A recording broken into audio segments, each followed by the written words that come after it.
네, 세월호 참사 관련 의혹을 다시 수사하고 있는 검찰 특별수사단이 본격적인 강제 수사에 나섰습니다. 해양경찰청과 서해지방해경청 등을 압수수색했는데 사회적 참사특별조사위원회가 제기했던 헬기 이송 지연 의혹 등에 대해 우선 수사에 나선 것으로 보입니다. 이 소식도 취재기자 연결해 보겠습니다. 조상우 기자.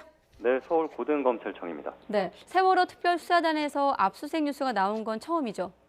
네, 세월호 특별수사단은 오늘 오전 10시쯤부터 인천 송도에 있는 해양경찰청 본청, 그리고 전남 목포의 서해지방해경청과 목포해경 등에 검사와 수사 인력을 보내 압수수색을 벌이고 있습니다.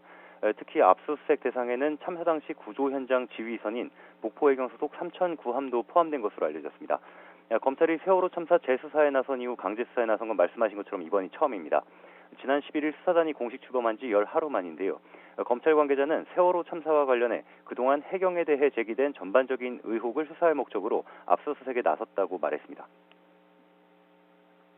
전반적인 의혹을 수사할 목적이라고 했는데, 자, 그렇다면 구조 과정을 둘러싸고 최근에 제기됐던 의혹들을 말하는 겁니까? 네, 그렇습니다. 고 임경빈 군 구조 과정의 적절성 등을 살펴보려는 것으로 보입니다.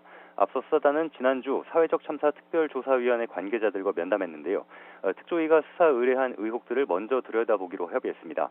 임 군은 참사 당일인 2014년 4월 16일 오후 5시 24분쯤 맥박이 있는 상태로 발견됐지만 병원에는 4시간 41분이 지난 밤 10시 5분쯤에야 도착했다는 게 특조위 조사 결과입니다.